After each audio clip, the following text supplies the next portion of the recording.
May 2012. Charlton Athletic are promoted back to the Championship after 3 years away in front of a packed Valley, following a season which had seen all sorts of records smashed. Just 5 defeats in 46 league games, 30 wins, a staggering 15 away from SE7, and a massive 101 points, more than the club had ever previously achieved in its history. Chris Powell couldn't have dreamed that his first full season as manager could go any better.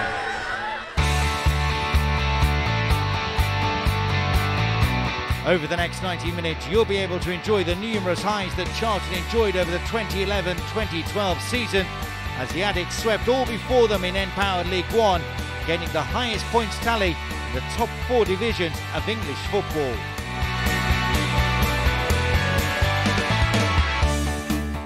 The summer of 2011 certainly was a dramatic one in SE7. Having seen his side fall away alarmingly in the second half of the previous season following a run of just 2 wins in 19 games and a subsequent 13th place finish, Chris Powell presided over a dramatic overhaul of his playing squad. In all, 17 players were signed by the end of August, but the boss didn't stop there.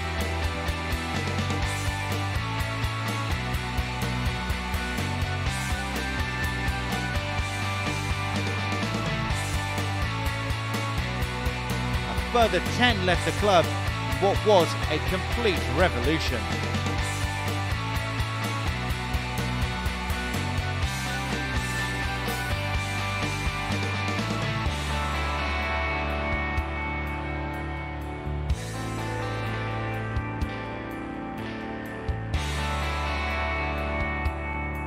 The season started as it had 12 months earlier, coincidentally at home to Bournemouth. 6 of Charlton's starting 11 were making their debuts against the Cherry side, who'd endured a horrid journey to SE7 on the Friday night. They were stuck on the motorway for almost 6 hours, and the Addicts dominated from the start of the game. The goal they deserved arrived midway through the opening period, and it came from a new boy. Dale Stevens, recruited from Oldham, added the finish to this fine move to claim the first goal of the new season. That advantage was doubled 5 minutes after the restart, and in some style. With another signing, Danny Green serving a suspension from the end of the previous campaign, Scott Wagstaff took his chance to impress, and how. The win was sealed with just under a quarter of an hour remaining. Bradley Wright-Phillips was upended by Adam Barrett, and up stepped new club captain Johnny Jackson to make it 3-0 from the spot.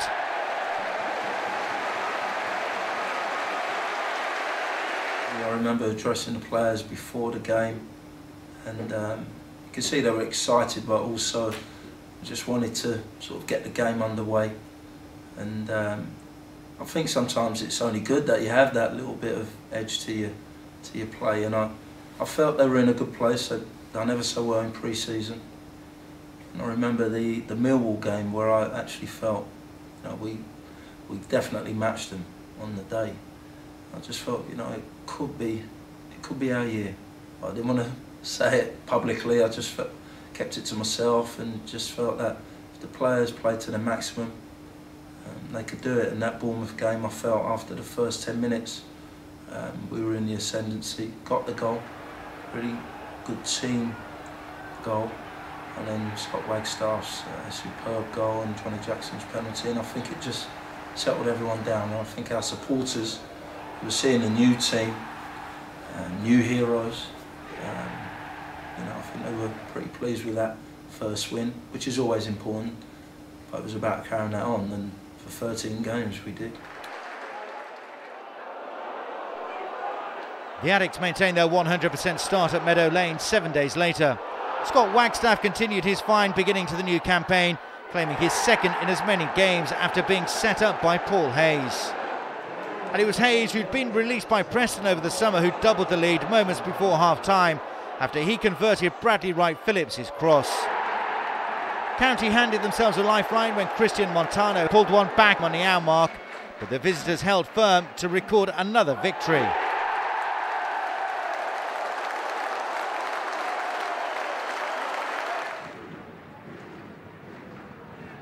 Charlton were unchanged for the trip to Colchester 3 days later, and were soon collecting a third straight victory and a first ever at the Western Homes Community Stadium.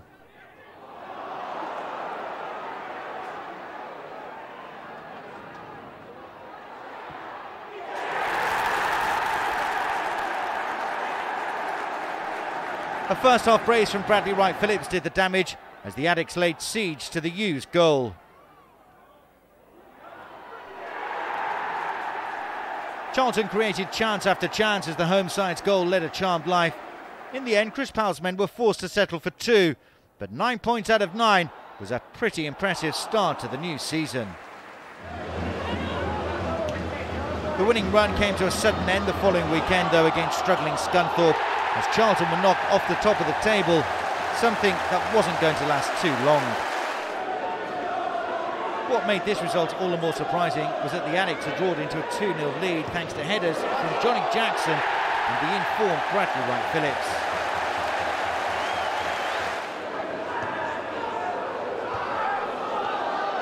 But Bobby Grant brought the Iron back into contention with a quarter of an hour remaining, and just when the Addicks thought they'd weathered the storm, the visitors struck again in added time. Grant was the man on target once more, and the winning start to the season was over.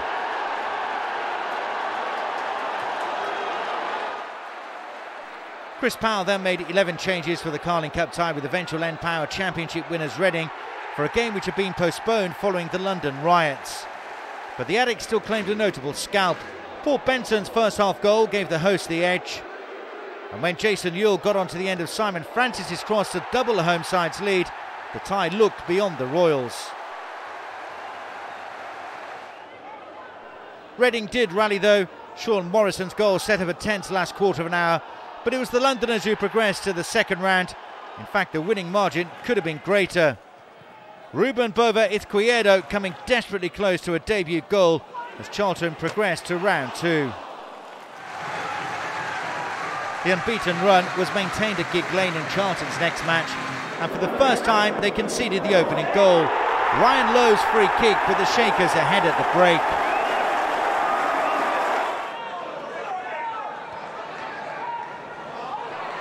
But the Addicks rallied after half-time. Paul Hayes' second goal for his new club restored parity 5 minutes after the restart, and the Londoners would go on to record maximum points with one of the goals of the season. Dale Stevens' defence-splitting pass was finished clinically by Johnny Jackson, as Chris Powell's men showed in an instant why they would dominate the division throughout the season. The match ended 2-1. So at the end of August, the top 3 were all tied on 13 points as Charlton's promotion challenge was off to an excellent start. They wouldn't be off the top of the table for long though. September began with a televised game with one of the division's big guns as Gary Megson's Sheffield Wednesday travelled to the Valley. Your commentators are Bill Leslie and Don Goodman.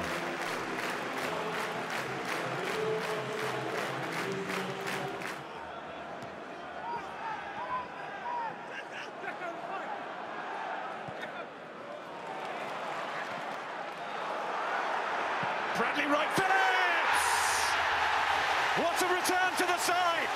The Charlton top scorer! It's taken them 2.5 minutes to give the Addicks the lead. Well, I was speaking to Chris Powell before the game, you know, and one of the pleasing things about their last victory away without Bradley Wright-Phillips was that they got the victory without Bradley Wright-Phillips. But in literally 2.5 minutes, he's just highlighted exactly why Chris Powell is thrilled to have him back. It's clever movement, he gets inside his marker and he just unleashes a powerful shot. I'm not so sure that Richard O'Donnell will be thrilled to see that, beaten at his near post. But what a start for Charlton Athletic and Chris Powell.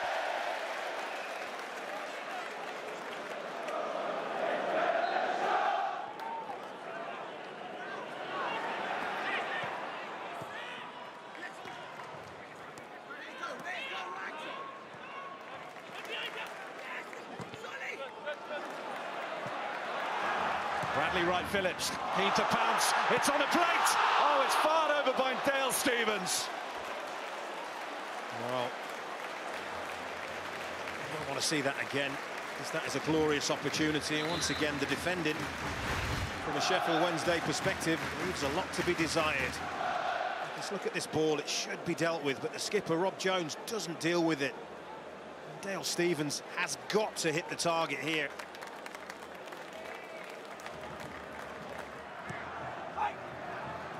It's glanced on and it's in. Clinton Morrison. off the bench to level it for Sheffield Wednesday. Well, by my reckoning, that is his second touch of this football, and that's what he's capable of. It's very, very much epitomises Clinton Morrison, and he's got a point to make. He's ran the full length of the pitch to his own supporters, and that's his name.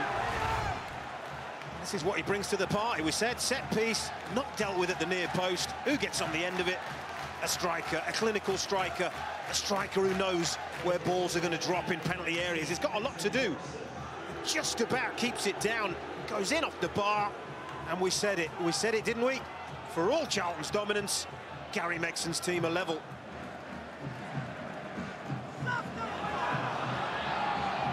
Here's Wagstaff. Really strong round beside netting.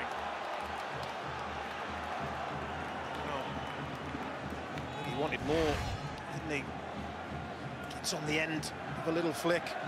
Gets a little bit of a lucky ricochet. There is a little bit of a nudge. Lean in.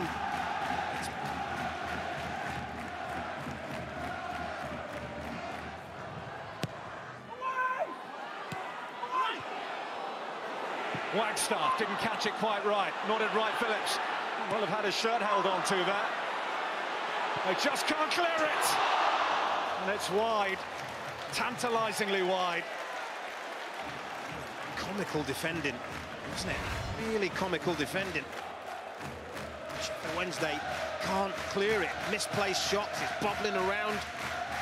Look at that. What is it? It's the centre half, it's Matt Taylor, swings.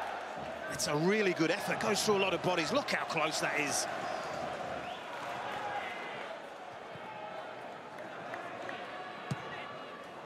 Collins volleyed up towards that far post to be attacked. Well, we spoke about Richard O'Donnell in the goal. Maybe got his angle slightly wrong for Charlton's opening goal, but certainly gets his angles right here. Does that ball cannon off the post? Taylor wins it. Does it? Hits the post first. Exeter were the next visitors to the Valley as Charlton went in search of a return to winning ways. And there was a huge moment of controversy after just 20 minutes. As following Rowan Vine's shot, Daniel Nardiello claimed his effort had crossed the line. The replay, though, shows the officials were spot on.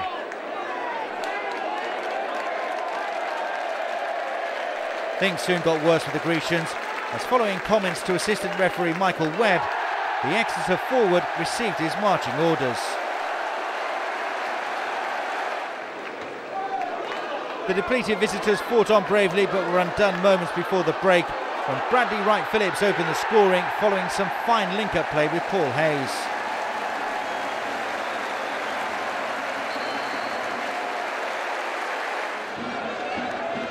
The points were sealed with 9 minutes left.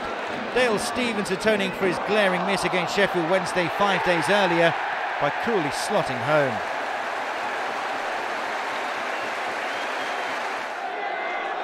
The unbeaten start to the season ended with defeat to Preston in the Carling Cup, as Chris Powell again made 11 changes to the starting 11, having done so in the previous round against Reading. Yes!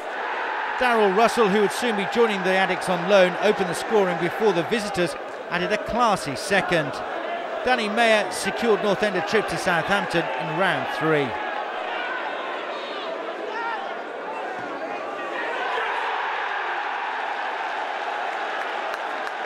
It wasn't all bad news though, as Sheffield United's heavy league defeat to Huddersfield that night put the Addicts top of the table on goal difference.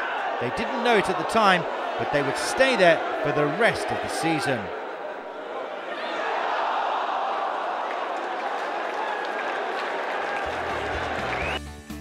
That night, the Addicts signed a player who would have a huge impact on the season, free agent Jan Kermagant.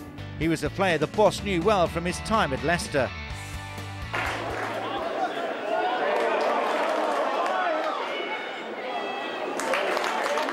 After the cup defeat to Preston, Charlton bounced back at Rochdale the following weekend, going ahead after 20 minutes. Johnny Jackson's cross was converted by Danny Hollands, whose partner was in hospital expecting triplets. The 3 goals were safely delivered just 2 days later. And it was another signing from the Cherries who opened his account as the Addicts raced into a 2-goal lead Royce Wiggins' fine finish seemingly all but ended the contest before half-time.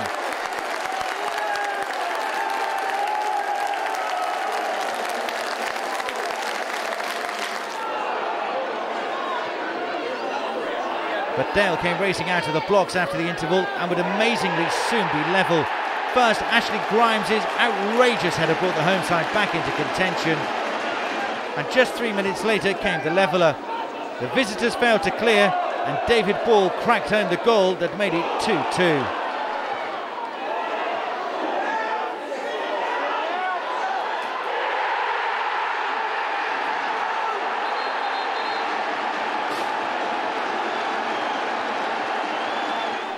But Charlton rallied, and with just 10 minutes remaining, they scored the decisive goal. Johnny Jackson's corner was headed home once again by Holland to make the final scoreline 3-2.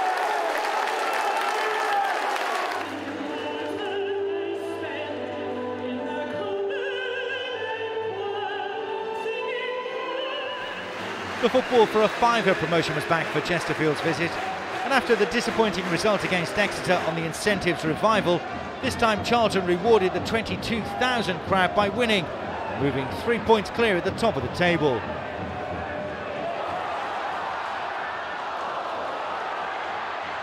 Paul Hayes' cheeky finish put the Addicts ahead after 18 minutes, and they never looked back. Johnny Jackson's clinical finish to a well-worked free kick saw the Addicts going at the break 2-0 up as the skipper claimed his 4th goal of the season.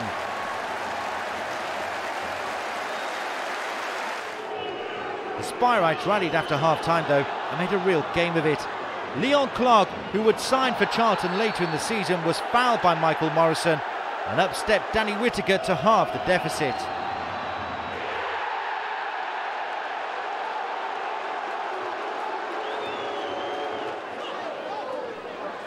But it was Charlton who had the final word. Scott Wagstaff set up Bradley Wright Phillips for the game's final act, as Charlton celebrated a 3-1 win to leave the fans and the manager rightly satisfied. Well, we got people in through that initiative, which is such a clever initiative, and we've always been sort of at the forefront of doing things like that, because I think we know about our history and we know we missed a generation of fans, so it's our way of trying to entice a few that maybe we've lost or have never turned up and watched their local club, because that happens. And I knew we were under pressure that day to make it work. And you know, we went through the Exeter result last season, and a terrific crowd, but we never performed. But this year we did, and I felt that just helped everything kick on. We've done it for a second time at the Stevenage game, and again we won. And it's just really important for clubs like us to treat the fans with respect, give them a day where they can watch football in a good environment. That doesn't cost them too much. And if it entices just a couple back, we've done our job. But I'm sure we've enticed a few more back this year. The month concluded with a tough trip to one of the promotion contenders, MK Dons. And Charlton endured a torrid opening 45 minutes as the home side dominated for long spells. The opening goal arrived after 20 minutes, after Chris Solly was judged to have fouled Dean Lewington. Sean Williams made no mistake from the penalty spot. Despite being outplayed, it was still only 1-0 at the interval, and Charlton rallied after half-time. Following this effort by Paul Hayes, it was no surprise when the Addicts drew level with a quarter of an hour remaining. Substitute Danny Green showed in an instant why Chris Powell was so eager to secure his services, sending in a perfect cross for Jan Kermagant to earn a share of the spoils with his first goal for his new club.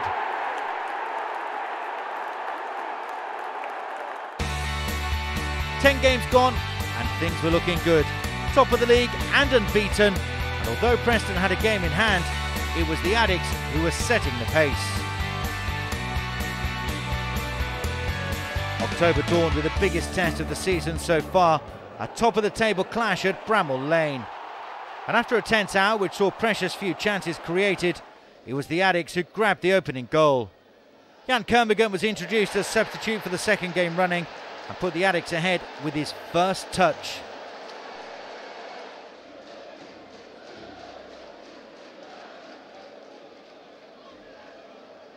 And within a couple of minutes, the Frenchman turned provider. Bradley Wright Phillips pouncing on Neil Collins' error to double the advantage. Despite the best efforts of the Blades, it was the Addicks who held on to land a huge psychological blow at this early stage of the season. Chris Powell held an impromptu huddle on the pitch after the game. Charlton had signalled a message of intent with this result, a fact that wasn't lost on the boss or the captain. I've done a team huddle after the game because I really felt it was a huge result in sort of stating our intention, you know, and it was a terrific game. They started off very, very well, but then we gradually got into the game.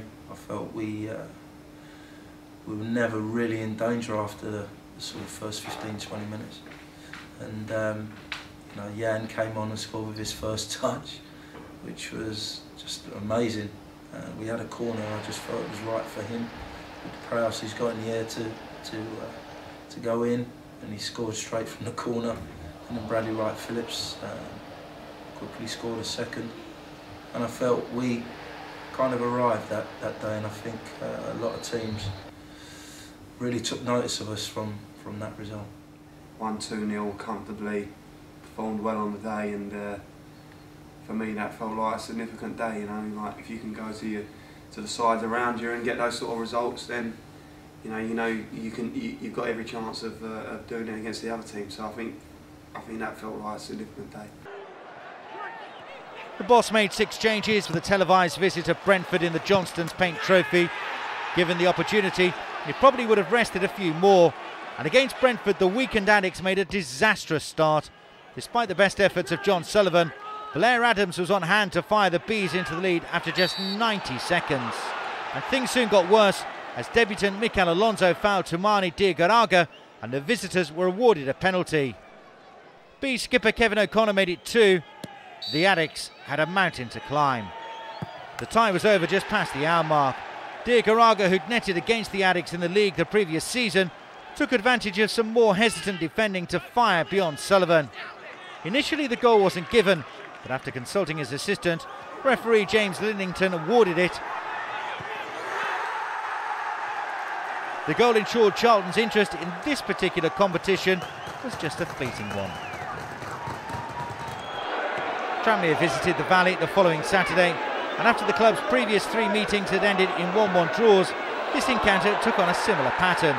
Adam McGurk's effort took a deflection off Chris Solly. The visitors were ahead. Charlton huffed and puffed after the interval, and eventually their pressure paid off. Ash Taylor was penalised for a foul on Danny Holland, and after what seemed an endless delay, Johnny Jackson was coolness personified as he drew Charlton level from their penalty spot.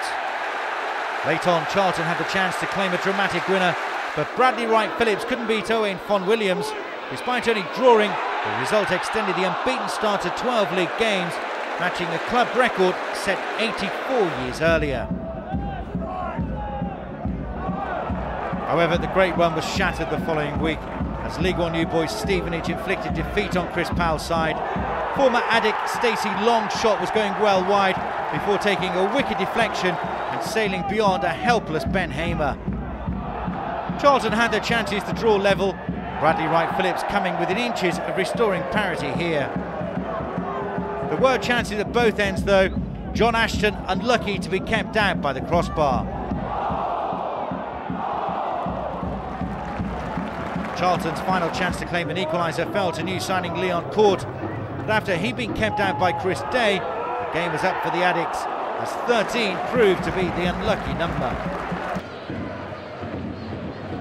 The Addicks recovered from this setback a week later, trouncing Carlisle 4-0, minus Dale Stevens, who missed his first game of the campaign after his partner had given birth to their first child the previous day. Charlton raced out of the blocks against the Cumbrians, Jan Kermigan grabbing the opener after just 13 minutes, following a superb move down the Charlton left. The second, which soon followed, came via a much more direct route. Ben Hamer's long clearance put James Tavernier under all sorts of pressure, and when he failed to find sufficient pace to guide his header back to the keeper, the predatory Bradley Wright Phillips was on hand to make him pay. Carlisle's afternoon got even worse on 37 minutes. After Wright Phillips had twice been denied a second of the afternoon, Kermigan was on hand to do just that. It was fast turning into a long afternoon for the visitors, and it was about to get even worse. Matt Robson received his second booking of the match following this foul on Wright Phillips, and Carlisle were left with mission impossible after the break.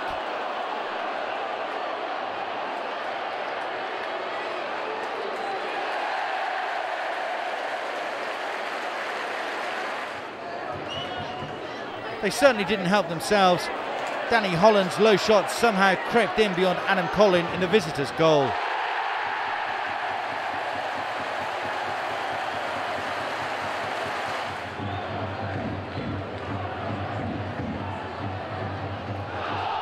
Carlisle were afforded the opportunity of a consolation when Royce Wiggins was judged to have handled here.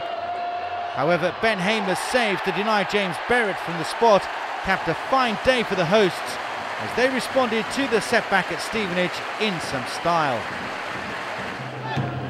3 days later, Charlton were back in action at Wickham, and they carried on where they'd left off against Carlisle, completely dominating the first half at Adams Park. They were ahead inside 5 minutes, Jan Kermigan's outrageous overhead kick coming crashing off the post, and Bradley Wright Phillips was on hand to bury the rebound.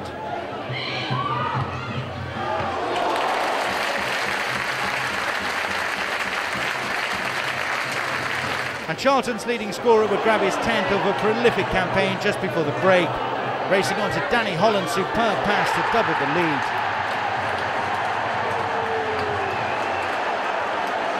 To their credit, the Chairboys refused to give in and halved the deficit midway through the second half. Despite the heroics of Hamer, Stuart Bevan was on hand to make it 2-1. Despite that, the Addicts held on to record back-to-back victories. Victoria Park was the scene of Chris Powell's first defeat as Charlton boss, but there was never any danger of a repeat in the club's meeting at the end of October. Bradley Wright Phillips set the Addicts on the way after just 9 minutes. The club's leading marksman was at it again shortly before half-time. Wright Phillips hooking the ball in. Charlton were cruising.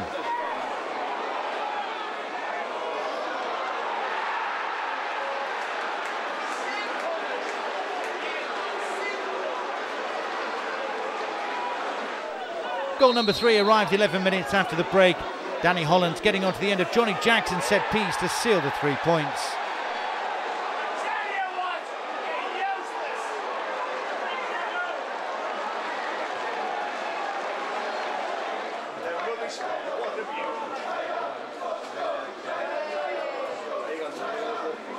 And the scoring was completed late on as Scott Wagstaff rounded off a fine move by adding the 4th. It ended 4-0 and it secured a 3rd straight victory.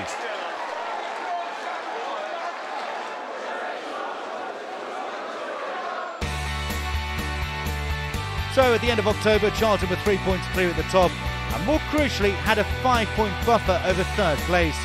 But November would be a key month with closest challengers Huddersfield Valley bound. Preston made their second visit of the season to the Valley on November the 5th, but it was Charlton who provided the fireworks with a 5-goal demolition of Phil Brown's men. After the victory in the Carling Cup back in September, a repeat never looked likely as Johnny Jackson had put the hosts ahead after a quarter of an hour. Within 5 minutes it was 2-0. Michael Morrison claimed his first goal for the club after a Charlton corner caused chaos in the visitors' area. And with 26 minutes on the clock, it was effectively game over. Andreas Aristide's dreadful challenge sent Jan Kermigan flying, and the referee whistled for a penalty, which was duly dispatched by Johnny Jackson.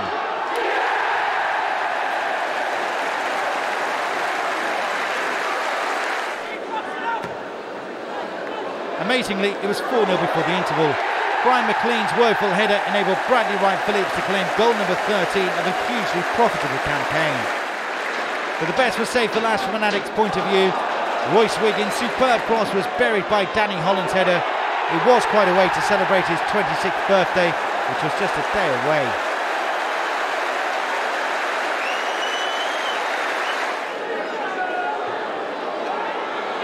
Preston did rally late on, scoring twice in the final 5 minutes. Craig Morgan headed home to make it 5-1 before Kiama Daly's superb strike made it 5-2. Despite conceding 2 late goals, things were going swimmingly.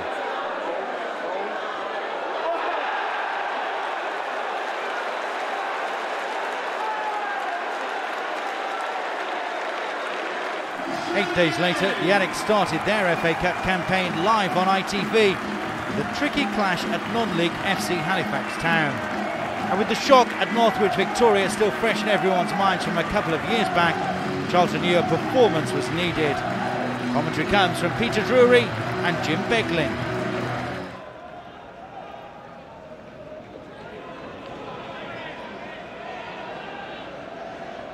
Morris, Jackson, Hayes, Wagstaff backstick, and the header is goalward. And in from Taylor.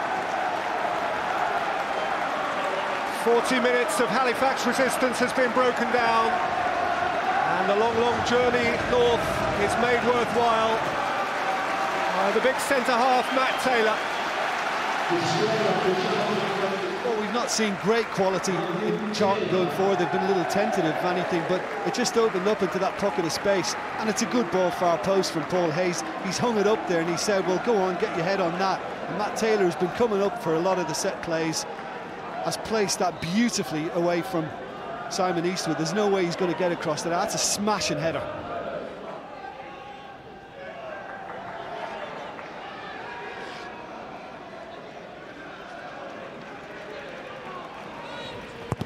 Wagstaff, oh, it's a good ball for Hayes. And Jackson. Johnny Jackson, too! Which probably kills the tie. Class finish from a player of a different class to those whom Halifax face week by week. Really good strike from Jackson. Very, very harsh on Neil Aspin and Halifax. I agree with that, but what a hit that is from Johnny Jackson. For all the effort, I mean, that is a sickening blow for the home side. But once it comes in, I mean, I think initially Hayes wanted to take it on his right foot and try and get something away. In the end, he just feeds it to Jackson, and just watch the way he switches feet, gets it on his stronger left. Might have gone through legs, which never helps a goalkeeper, but he really did get behind this with power. That's a great finish.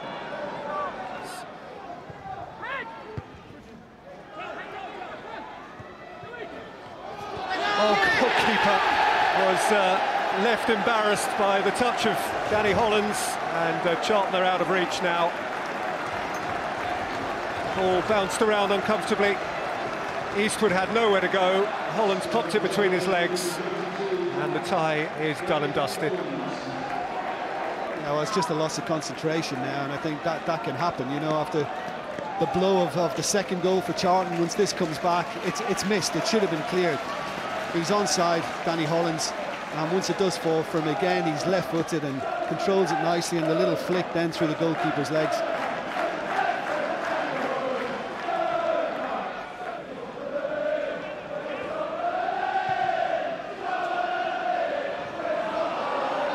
Like handball by Lowe, and the challenge before it wasn't terribly good either, and the card is out, and I'm afraid it's red. It wasn't a good challenge, Peter, and I think, you know, any doubts the referee may have had, or the assistant for that matter, I think were taken away by the reaction of the Charlton players.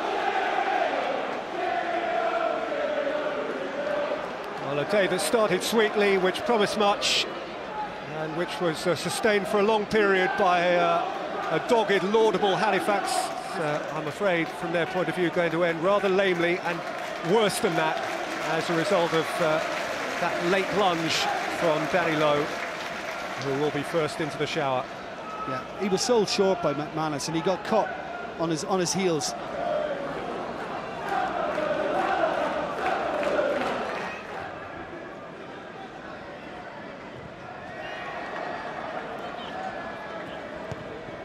In by Michael Smith, and driven through the goalkeeper by Bradley Pritchard, so that Charlton have 4.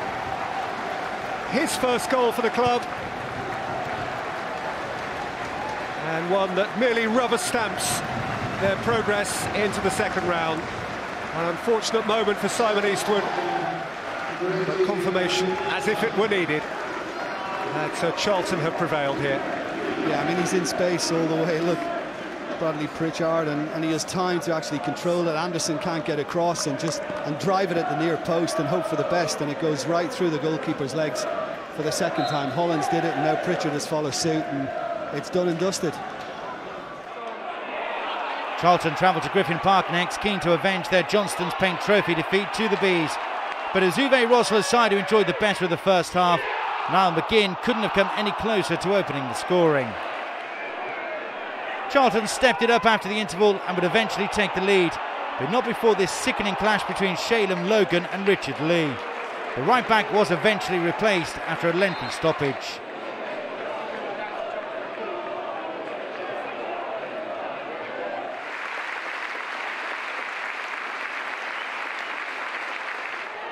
Soon after, the Addicks claimed the game's only goal. Danny Green's cross converted by Bradley Wright-Phillips to send the near 2,000 travelling army of fans behind the goal absolutely wild with delight. It set the Addicks up for the massive top-of-the-table clash with the Huddersfield side that have been grabbing all of the headlines following an incredible unbeaten run of 43 league matches. Could the Addicks, without hamstring victim Johnny Jackson, be the ones who ended it? Commentary comes from Bill Leslie and Gary Birtles.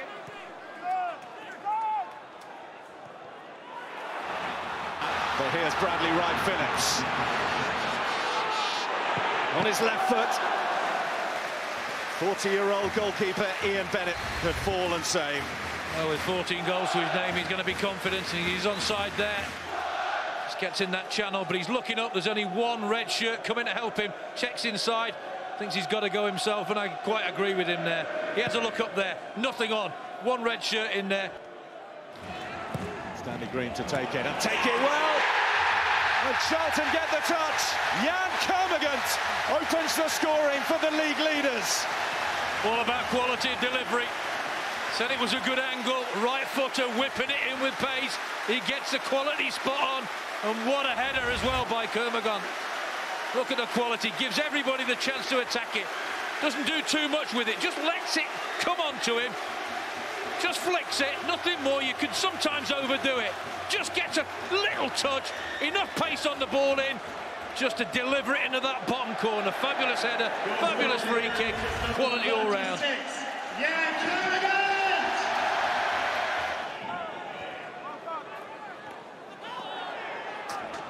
The work rate for both teams at the moment is exceptional.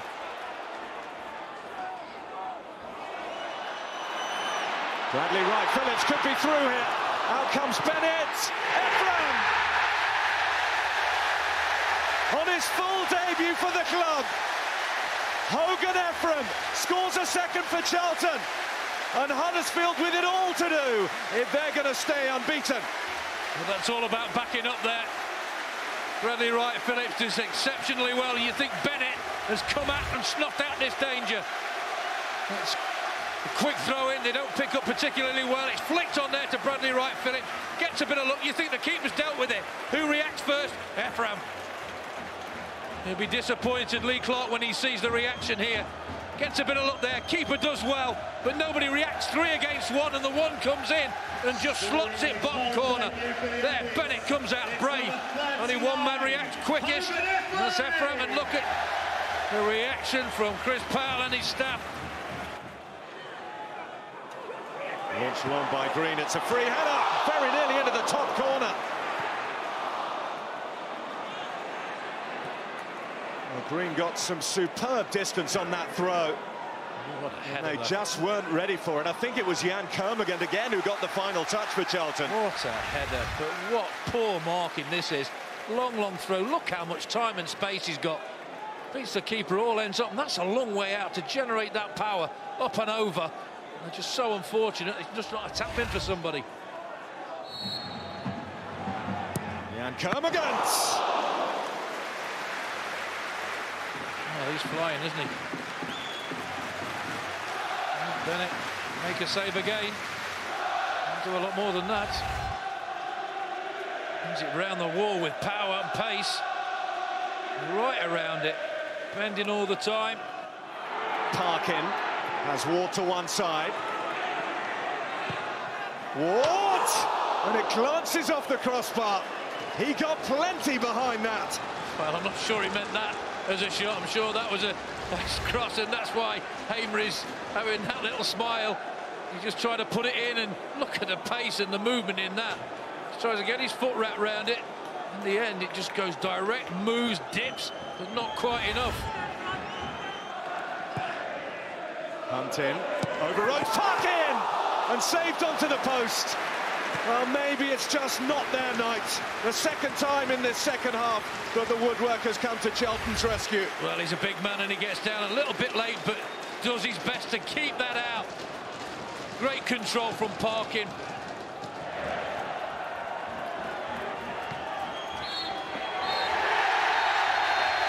Well, Lee Clark and Huddersfield have made history, but now that unbeaten run is history. Beaten for the first time in 11 months by the League One leaders, Charlton Athletic. Chris Powell's side have ended that run. They've also extended their own winning run. It's 6 wins in a row for them now, and they move 7 clear of the nearest competition at the top of the League One table.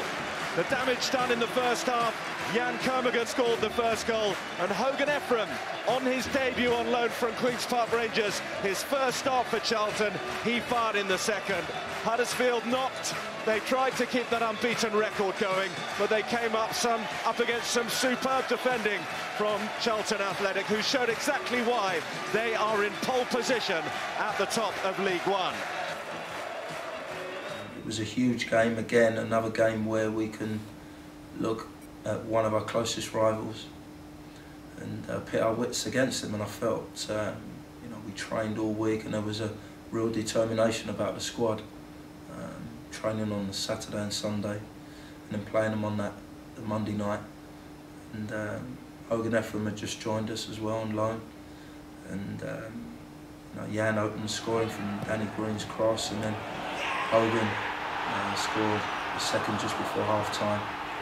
And again, I just felt that they were not going to score. I think they hit the bar, but you know, Michael Morrison and Matt Taylor were resolute against Jordan Rhodes, who obviously scored a lot of goals this year, and I don't even think he had a chance that evening. And again, you know, in front of the cameras, you know, we got a great result, and you know, I felt it was fitting that we stopped their run, because I felt we were saying to everyone, you know, we're here to stay, we're top, and we're there for a reason, and we ended up staying there. So Charlton were the team to finally defeat the Terriers, and that win enabled the Addicts to open up a 7-point gap at the top of the table. Charlton had recovered from their Stevenage setback by recording 7 straight wins in League and Cup as we headed into December. Carlisle travelled to the Valley for the second time in 6 weeks, this time for an FA Cup tie, and they returned to Cumbria a beaten side once more. After a sterile first half, Michael Morrison blasted Charlton ahead soon after the interval. And substitute Jason Ewell secured Charlton's passage to round 3 and a trip to Premier League side Fulham when he volleyed home with 3 minutes to go.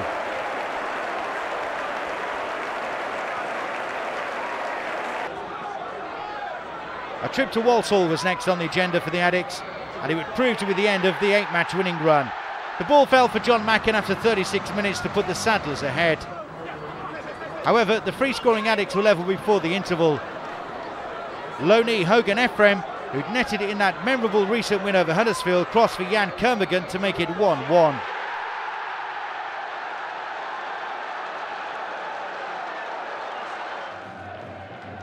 That was the end of the scoring, but there was still drama at both ends in the second half. First, Darryl Russell cleared this goal-bound effort off the line before Charlton had a big penalty claim in stoppage time following this handball by Richard Tawndry.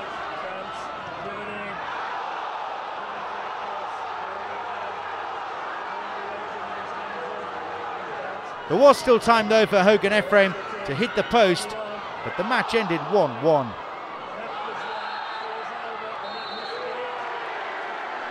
Over 19,000 fans were at the Valley for the visit of Oldham for the last game before Christmas, but it turned into a frustrating afternoon in SE7 as the Latics packed their defence for long spells. Charlton finally broke through on the hour mark, Darryl Russell scoring his first goal since joining on loan from Preston with a superb header. But in a rare foray forward, The visitors stole an ill-deserved point as Felipe Meret struck with just 5 minutes remaining. Despite the disappointment, Addict spirits were lifted with the news that promotion rivals Sheffield Wednesday and Huddersfield had shared 8 goals at Hillsborough to maintain Charlton's 5-point lead at the top. Boxing Day saw Charlton supporters make the unseasonal trip to Yeovil for what turned into one of the most dramatic afternoons of the season. It didn't look that way though when Jonathan Abika volleyed the Glovers into an early lead. However, the visitors were soon level. Danny Green's corner was met by Danny Holland, who claimed his 7th goal for the Addicts. But it was the home side who restored their advantage 5 minutes after the restart when Paul Huntington headed home. At that point, with Sheffield Wednesday winning at Walsall, Charlton's lead at the top was down to just 2 points. Jan Kermigan's stunning free kick though brought Charlton level at Hewish Park for a second time. There was to be one more dramatic late twist, as Danny Green chose the perfect moment to claim his first goal since returning to the Addicts. The winger scored this goal. News filtered through that Walsall had struck not once but twice in stoppage time to beat Sheffield Wednesday. The gap at the top was now up to a whopping 8 points. 2011 was about to end on a low note, with the London derby at Leyton Orient in front of the Sky cameras. Your commentators are Daniel Mann and Don Goodman. By Cook. Looking now for Mooney, and the keeper has come a long way. He was right on the edge of the box there, Ben Hamer. And in fact, he just strayed outside, and it's a straight red. Well, the worst possible start for Charlton. Well, the ball was played into the channel, and David Mooney's after this, and once the goalkeeper comes, I'm not sure he should be coming out this far. Is he outside the box? He certainly is. Ben Hamer's saying the ball strikes him on the chest, but you can see his arms are up, and then he tries to drop his arms to maybe convince the goalkeeper. It certainly strikes his left arm, and the referee, because he's outside the penalty area, is really left with no choice. It strikes an arm. The goalkeeper shouldn't have been coming, and that's a major, major error. Well, before the game can restart, they're going to have to get John Sullivan on. And the question is now, what is the decision as to who they withdraw?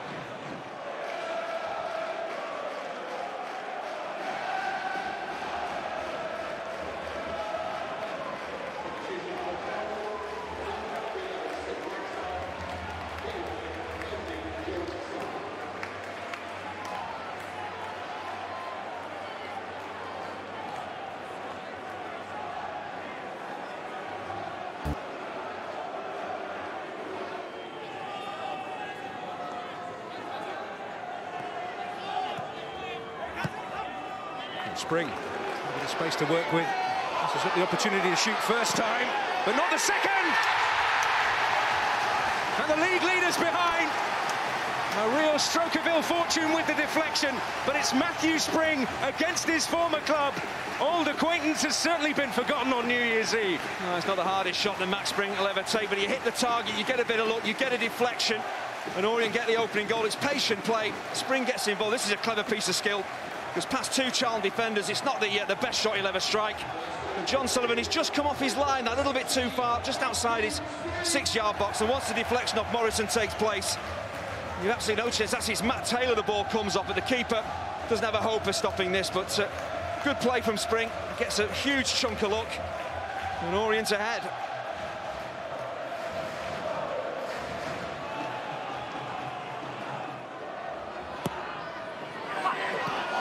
Oh, keeper's in real trouble! Oh! And it was Cuthbert in there. Well, Charlton under siege at the moment, but surviving.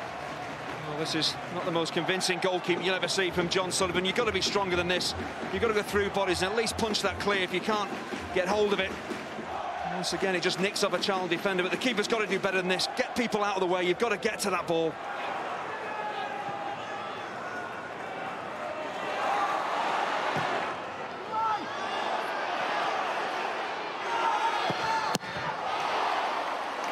What a clearance this is from Ben Chorley. Doesn't worry about Royce Wiggins, he just gets back on the goal line. That defeat saw the gap at the top reduced to 4 points heading into what was a huge month. Back-to-back games against the Sheffield clubs loomed, as well as an intriguing FA Cup tie at Fulham. But first up, Brentford at the Valley. Having faced Leyton Orient with 10 men for 85 minutes just 48 hours earlier, this was always likely to be a tough match, and so it proved. Charlton's spirits were lifted when Michael Morrison headed past a hesitant Richard Lee to open the scoring half an hour in.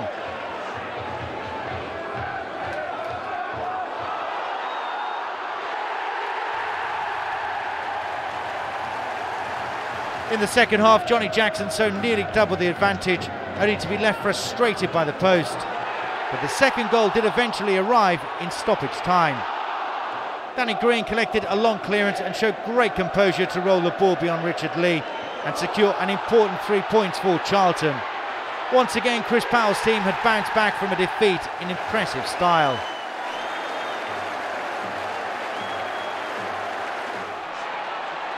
Next up was an FA Cup clash at Premier League Fulham, where the Addicks were roared on by an incredible 7,000 travelling fans.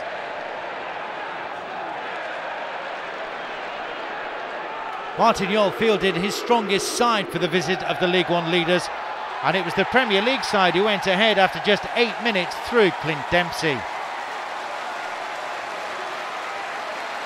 The Addicks weren't there to make up the numbers though, creating numerous chances at Craven Cottage.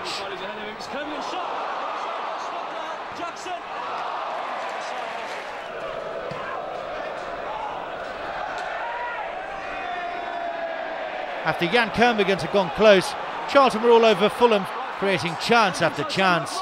Both Danny Green and Bradley Wright Phillips came close to making it 1-1.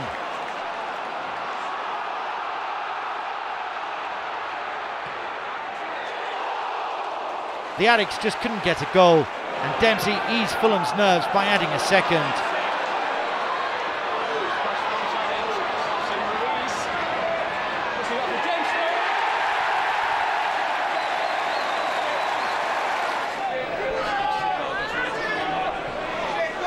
Charlton have provided a stern test for the Cottagers. 2 late goals for the home side completely distorted the scoreline. After Brian Ruiz was fouled by John Sullivan, Dempsey completed his hat-trick from 12 yards.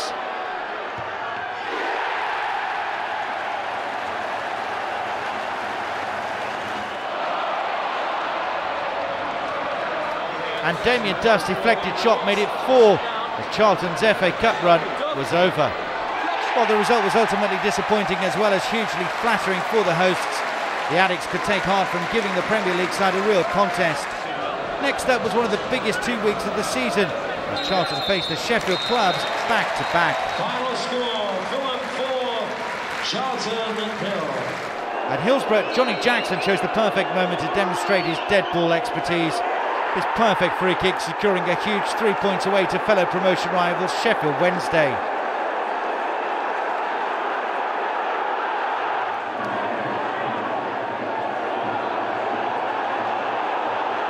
The game really opened up after the interval. Bradley Wright Phillips was denied by Nicky Weaver here before the Owls almost snatched an equaliser at the death. But thankfully for the Addicks fans, Royce Wiggins cleared off the line to preserve the lead.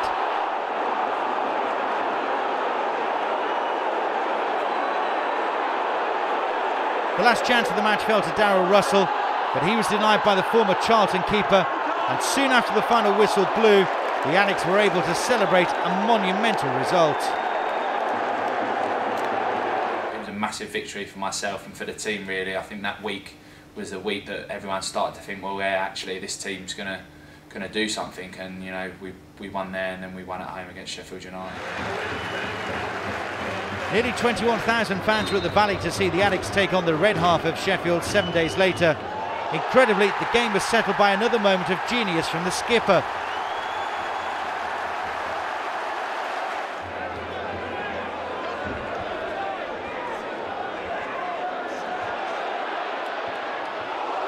Try as they might, Charlton couldn't add a second to ease the home fans' nerves before tempers became frayed late on.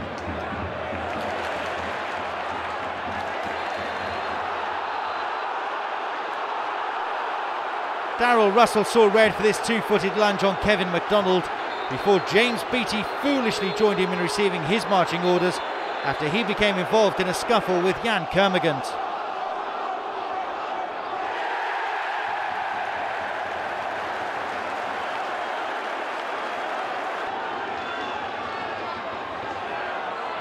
The Blades couldn't force a leveller, and Charlton could celebrate a result that made everybody at the club believe that this could be their year. Probably the best week of my career. We went into that Sheffield Wednesday game thinking that it was pivotal. If we could get a result there, then we really fancied ourselves, you know, because we knew that they would be in and around us as well. And so to obviously score the winner in that game was lovely and was massive, I think, for the team and the morale. And then to do it a week later, you know, you couldn't have dreamt it up, really. To say you scored a winner in the 2 Sheffield games, you know, 1-0. Someone said that to me, you know, a week previous. I wouldn't have believed it, so absolutely thrilled.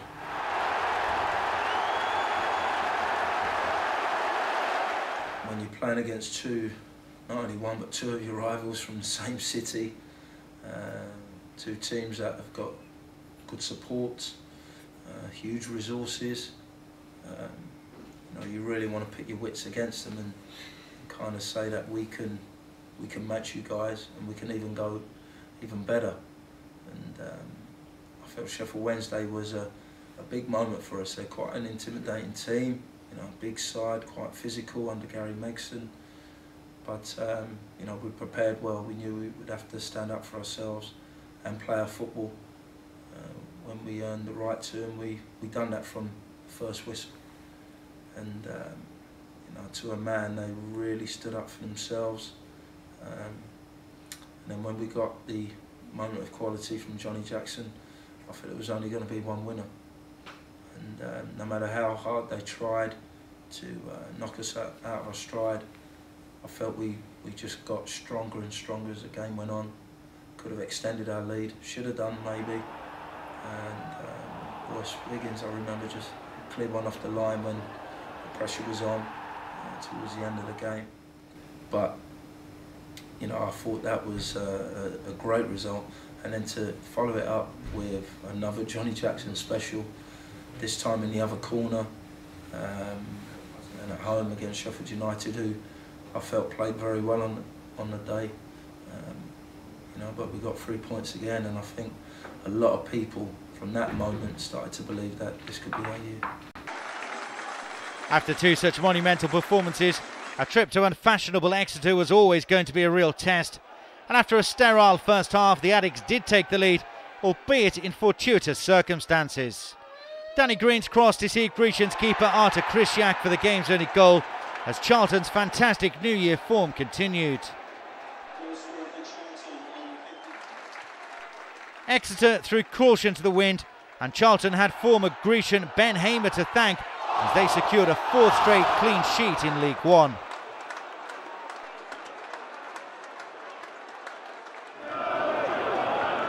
January concluded with a midweek visit of Bury on what was an extremely frustrating night in SE7.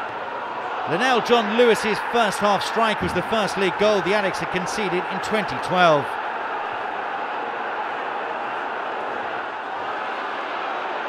It was all Charlton after that as the home side piled forward, desperate to preserve their unbeaten home league record. And just as it seemed the Shakers had done enough to end that unbeaten run, up popped former Bury youth product Dale Stevens, starting his first game after a long injury layoff, and Stevens unleashed an unstoppable screamer deep into added time. The players' celebration said it all. Charlton had got out of jail and had picked up a valuable point. 18 games to go, and Chris Powell's team were a massive 10 points clear after a fabulous January. It looked like the fight for second place was between the 3 Yorkshire clubs as we moved into February.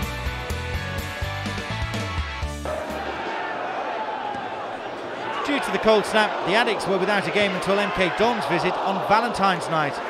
But there wasn't a lot of love in the air. Gary McKenzie needlessly seeing red for headbutting Jan Kermagant as the visitors conceded a penalty and went down to 10 men.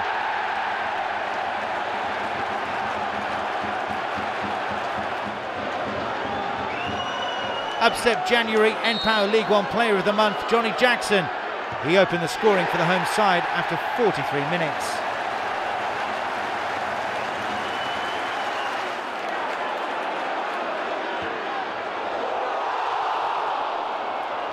Amazingly though, Charlton would be awarded another penalty before the break, After Danny Green had been kept out by the frame of the goal, Alan Smith fouled Jackson, who retained his composure to make it 2-0 from the spot.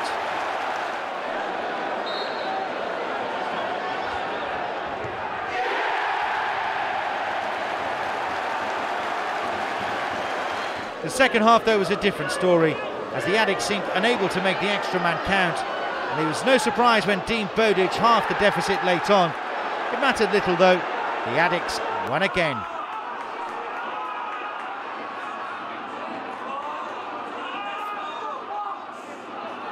Yet another 1-1 draw with Tranmere followed. Ryan Brunt adding the final touch to Martin Devaney's overhead kick to put the home side ahead. However, Michael Morrison's second half header, which crashed in off the underside of the bar and was deemed by match referee Andy Haynes to have crossed the line, earned the visitors a point as the club shared a fifth consecutive 1-1 draw.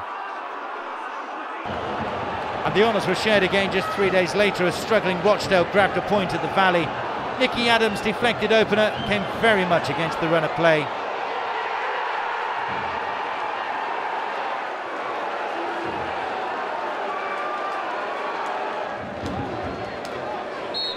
But Jan Kermigan replied almost immediately with an exquisite free kick to salvage a point. The following weekend, there was barely a spare seat at the Valley for the visit of Stevenage, as the club's Football for a Fiver initiative paid handsome dividends. And the club saw this game as an ideal opportunity to hold the annual tribute for all the fans and staff of the club who passed away in the last year.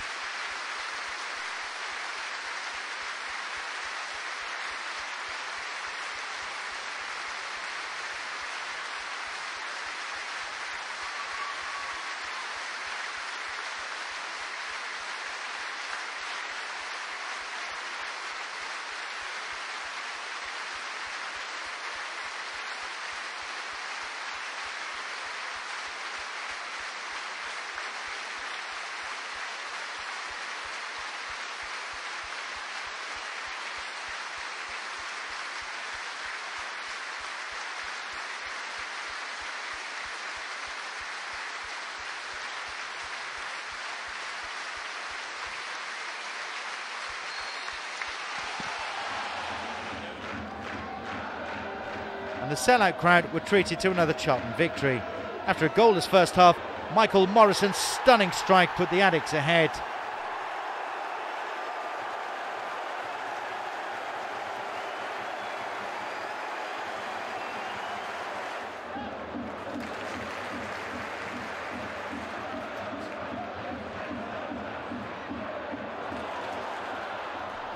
The victory was secured when Bradley Wright Phillips raced clear to end his personal drought, which had amazingly stretched all the way back to November.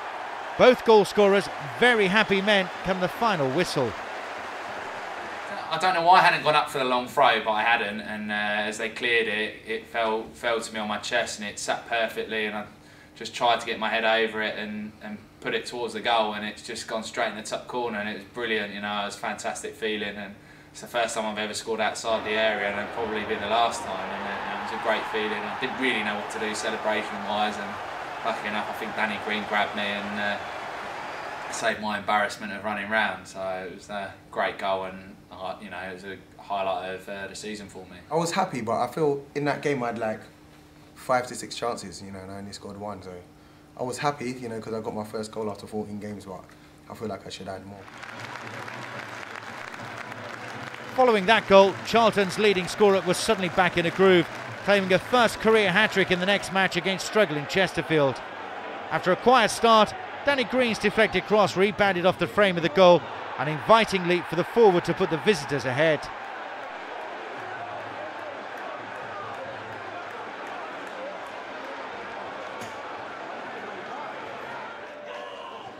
At 11 minutes after the interval, Bradley Wright Phillips showed why he is one of the top strikers outside of the top flight when he doubled the Addicks' advantage.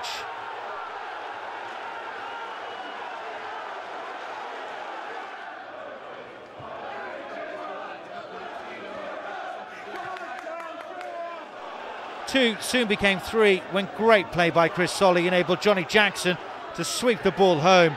It was effectively game over.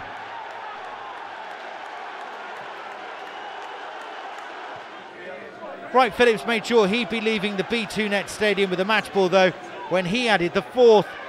Again, Green was the provider for the Charlton number 10 to claim his 18th goal of the season via this deflection off Neil Trotman.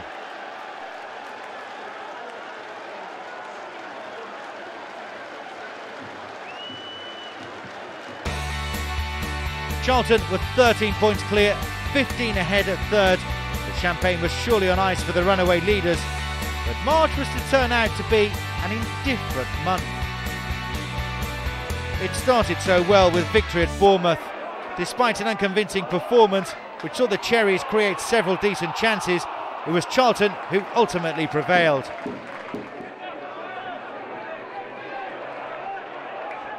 Harry Arter's late burst through the Charlton defence left all the travelling fans on the edge of their seats.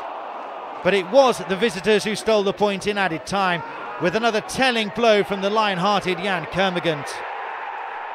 His header was deemed to have crossed the line, and the league leaders had taken another huge step towards the title. And then from nowhere, having suffered just 2 losses in the league all season, came back-to-back defeats at the Valley, where the Addicts had previously been unbeatable. Anthony Wordsworth's early strike for Colchester was admittedly rather special.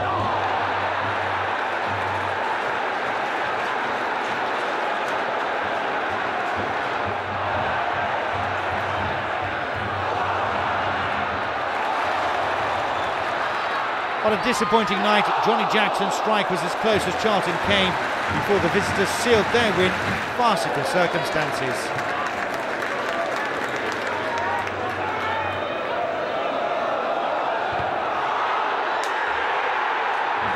Ben Hamer's error allowed Steve Gillespie to score a quite unbelievable second for the U's. Gillespie, of course, scored the goal that never was in the club's meeting here the previous season. As the full-time whistle sounded, Charlton were applauded off as a proud run had come to an unexpected end. Notts County arrived at the Valley boasting a fine run of 4 wins and a draw from their past 5 matches under new boss Keith Curle, and they gave Charlton a torrid opening 45 minutes. After Alan Judge had fired the Magpies in front on quarter of an hour, things went downhill fast for the leaders. This time Judge was the provider, setting up Jonathan Ford for the first ever hat-trick in the opening 45 minutes.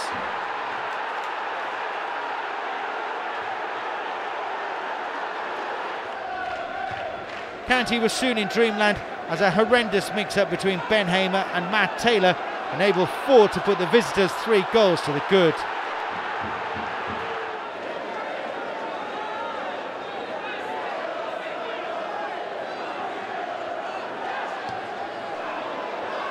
And with the game just 40 minutes old, he headed home County's 4th as he completed his hat-trick. The scoreline had to be seen to be believed, as some supporters made for an early exit. Charlton did manage to restore some pride after the break, firstly through Bradley Wright Phillips.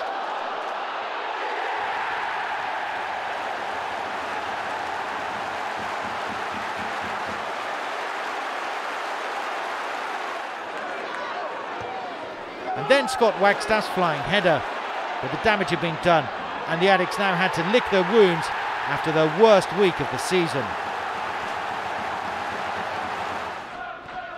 Charlton needed to respond at Glanford Park, and respond they did. Bradley Wright Phillips blasting the visitors into an early lead.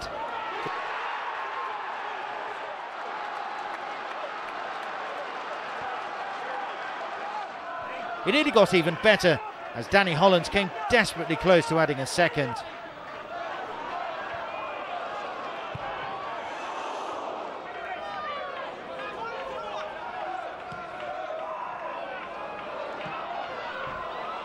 Scunthorpe drew level as Gary Thompson was fouled by Royce Wiggins, and John Parkin made no mistake from the spot.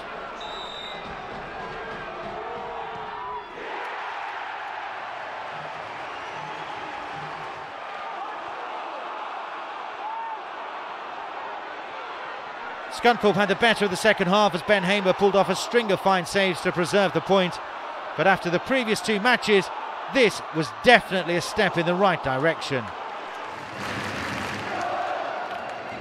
Chris Powell gave loan signing from Millwall Danny and Gesson a start against Yeovil, and he rewarded the boss's faith, scoring a 4th debut goal of his career, admittedly in rather fortuitous fashion.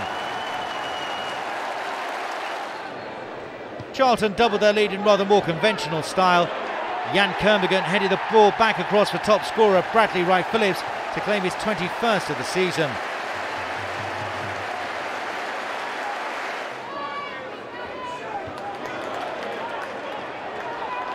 And Kermorgant was involved in the game's final act, setting Royce Wiggins clear down the left for Darryl Russell to score a stylish 3rd.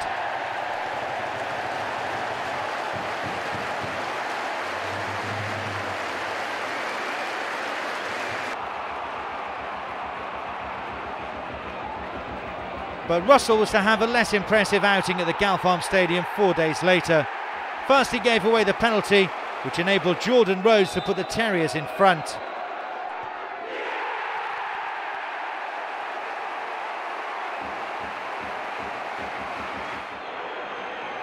And then he saw red for the 2nd time in an Addicks shirt after he'd been clattered by Anthony Kay. His reaction left referee Carl Boyson with little option, although Lee Novak was lucky to avoid a similar fate following his part in the skirmish.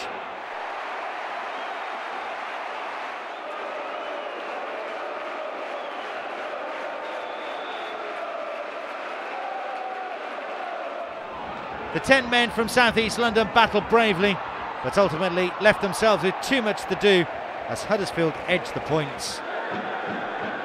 March ended with the home derby against Leyton Orient, and after the Huddersfield defeat, the Addicks were quick out of the blocks. Scott Wagstaff opened the scoring after just 7 minutes.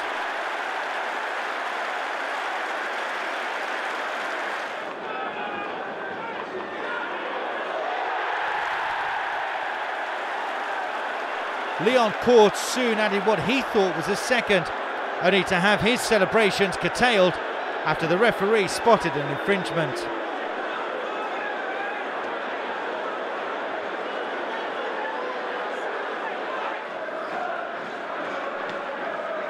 The crucial 2nd goal came late on as 2 low knees combined. Lee Cook, who'd recently joined from Queen's Park Rangers, showed great tenacity to win the ball before delivering the perfect cross for Ngessen, who scored his 2nd goal at the Valley, and it secured a welcome 3 points.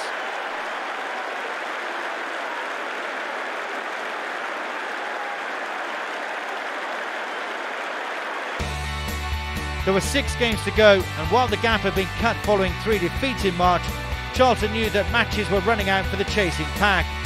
April, though, started in dramatic style.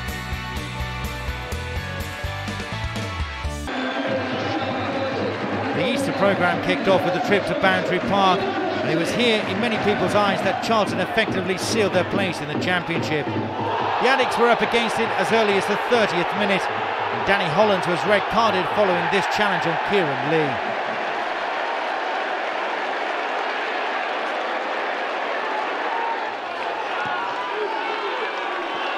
On an afternoon which saw referee Trevor Kettle dish out 11 yellow cards and 3 reds, it was soon 10 v 10, and Jean-Yves Mavoto was dismissed following a clash with Jan Kermorgant.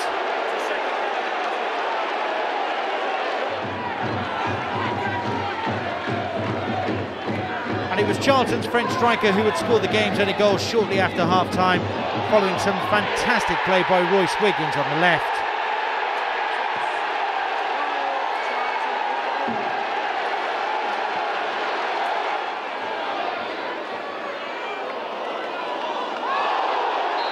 A goal up, Charlton were a man down again before too long. Scott Wagstaff seemingly slipping before clashing with Dean Furman.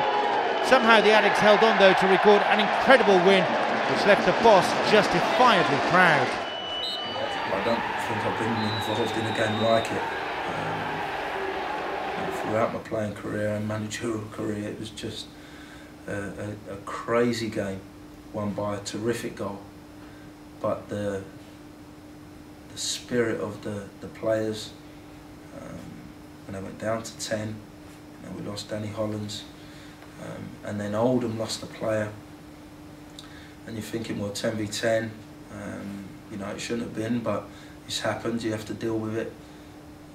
I just felt it would have been a good point, you know, away at Oldham, real tricky place to go, and there's quite a few we had to negotiate in League One this year. But without a doubt, you know, Jan's goal from Royce Wiggins' cross really set us up, and then we lost Scott Wagstaff, so we're down to 9 men. We had to make a few changes, but I just knew they just didn't want to be beaten. You could just tell from watching them that not going to be beaten. It doesn't matter who came up with whatever cross, shot, pass that Oldham done, we were always going to get there first. And that, I think, for the fans that travelled up there, really felt like that was when possibly the league was won. The Addicks were back in action on Easter Monday as Walsall travelled to the Valley. For the third home game running, Danny N'Gesson was on target, scoring the only goal of the game. Charlton were unable to extend their lead, but a third straight clean sheet meant that they were 90 minutes away from promotion. And this could be achieved for the third time in the club's history at Carlisle.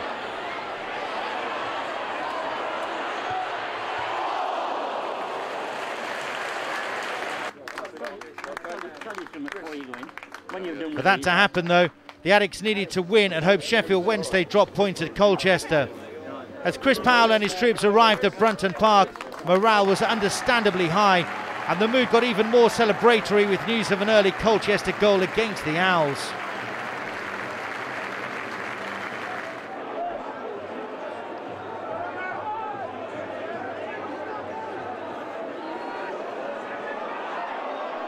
Danny N'Gesson spurred the best chance of the opening 45 minutes before the hosts, needing a win to maintain their playoff hopes, almost took the lead themselves midway through the second half, courtesy of Liam Noble.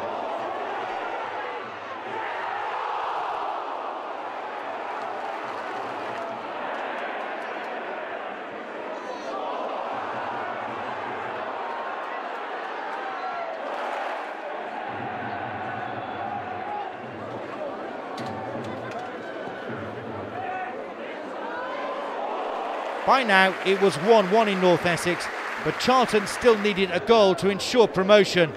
And after Bradley Wright-Phillips and Jan Kermorgans had both gone close, it was the leading scorer who fittingly grabbed the goal, which sealed Charlton's return to the Championship after 3 long, hard seasons away.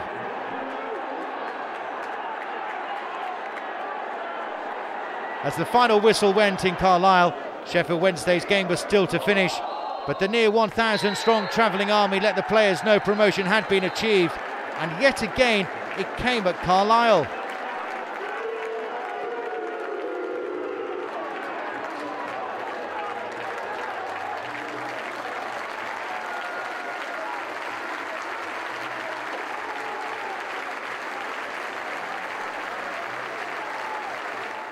After briefly returning to the changing room, the players came back out onto the pitch to share the special moment with the travelling supporters.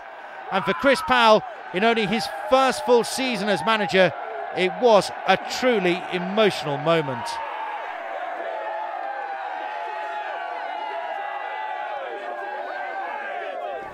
Chris, I mean, look at you now. Yeah.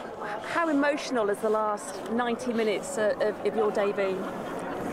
It's just a fantastic day for all my players, for my supporters, for our football club. You know, we've had it tough recently, last few years, and it's a small step forward in our history. You know, and I'm really proud to be the man at the helm. But you know, my staff and all my players and the board, you know, backed me from the day I came in. And you know, the days like this don't come around too often, you know, and I'm really, you know, emotional. It's my mum's birthday as well, so I'm just, it was meant to be, I think. I really do.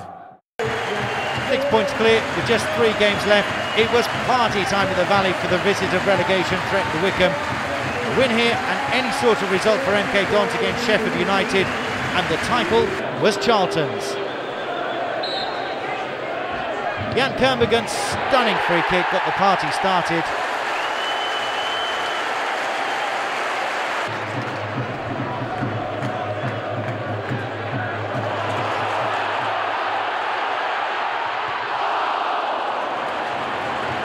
Charlton created chance after chance in the opening 45 minutes. On another day, Bradley Wright Phillips would have added to his 22-goal haul, but he was frustrated time and time again by keeper Nicky Bull.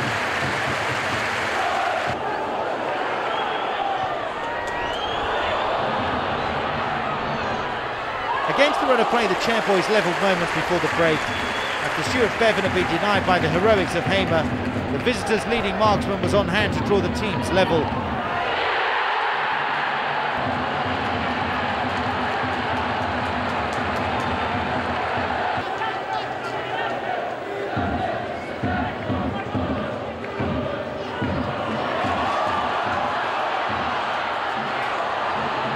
There were fewer chances after the break, but the Addicts conjured up a winner with 17 minutes to go. Dale Stevens struck to secure yet another win for Charlton. All they had to do now was wait for news from Stadium MK. And when confirmation of the Dons' win against Sheffield United arrived, Charlton Athletic were champions.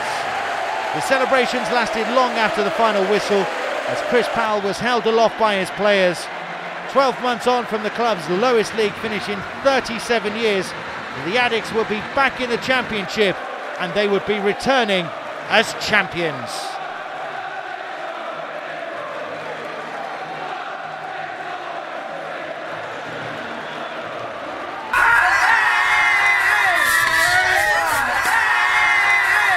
It was just real elation, emotional for everyone, emotional for me because you know, you have dreams and you have plans and they don't always happen. That's how football is. But for it to happen for myself and for our club and for me and all my staff in our first full season together, a terrific feeling. And the players were so elated, and the dressing room, I'm sure some fans have seen the clips. It's such a terrific feeling, a feeling you don't get too often. And I said to the boys, really savour the moment because it was just great for us. There were still 2 matches before the Charlton fans could catch sight of the trophy. The first of which came as a much-changed side took to the field at Preston. Former youth team striker Danny Haynes, who'd rejoined the club back in January, scored his first senior goal for the Addicts. And after David Gray undercooked his back pass, allowing Danny and Gesson to nip in and make it 2-0, it appeared the Addicts would be breaking the 100-point barrier and doing so with a game to spare.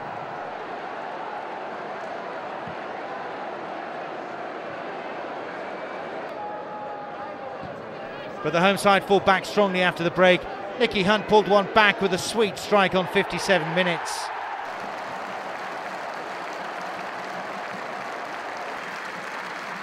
There was still time for Preston legend Graham Alexander to come on despite being 40 years old, and this the 1023rd appearance of his career. So when the home side were awarded a free kick in injury time, there was only one man going to take it. It was a fitting finale from one of the game's great servants. It left Charlton on 98 points though. They needed a win against Hartlepool to equal the League One record points haul. And so the stage was set for a final day that will be remembered forever by those who witnessed it. There were singers, parachute jumpers,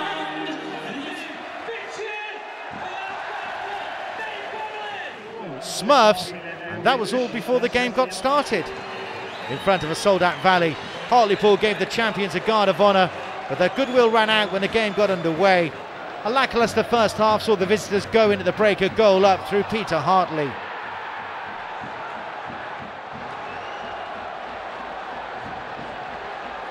The Addicts weren't going to give up on their mission to get 100 points and finally drew level with 20 minutes left. Royce Wiggins' corner was volleyed in by Danny Hollands.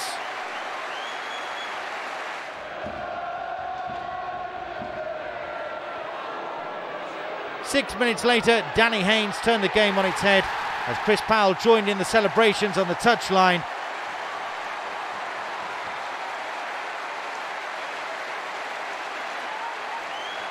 But the best was saved for last, as Jan Kermorgan's outrageous strike from a seemingly impossible angle beat Scott Flinders all ends up to send the Valley into raptures.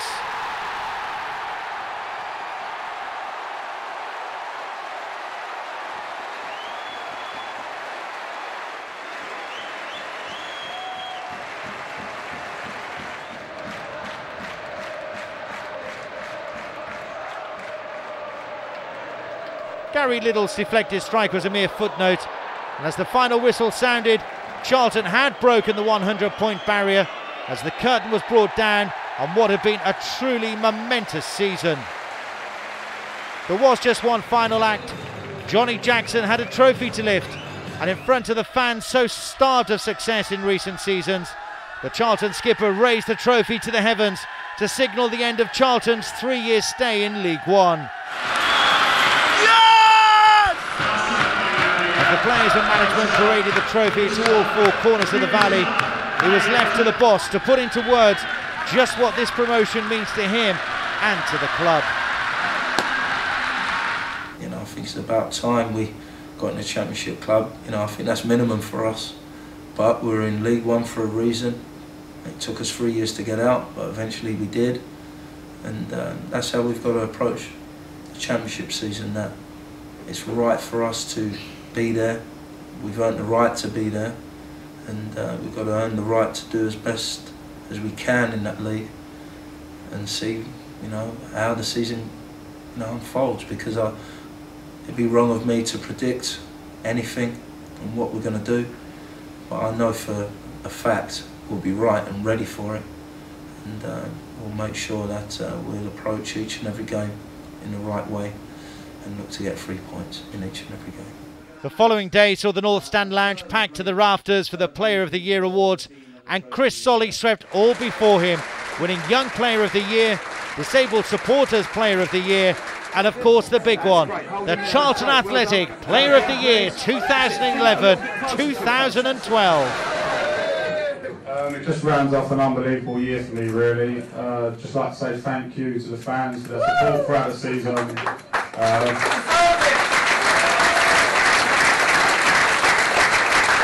Big thank you to the Trapper, Aldi, Damo, Keith and all the staff for all the hard work they put in throughout the season, behind the scenes that no one sees. But the biggest thank you has to go to each and every one of the teammates that are here tonight, because I wouldn't be standing here if it wasn't for them, so thank you very much. But the final word has to go to the man who masterminded all of the success. Just picture where we were 12 months ago. I remember sitting at the top table with the staff and didn't feel too good about our season and where we were going, but we knew what we wanted to do. But did we think we would get there? Well, I've got to say, throughout June, when we had 1 or 2 players arriving, or 18, we had a lot of soul searching, a lot of talking, and really we just felt this club needed to start again. It's our club, not mine. It's ours. It's ours. We're all in it together. But we had a great summer, and that was really important for this club, because we've had 6 years of hurt, no doubt about it. And last year, I just felt I wanted to get this Charlton back to at least a Championship. No matter how long it took us, we've got to get them back there. And 12 months later, here we are.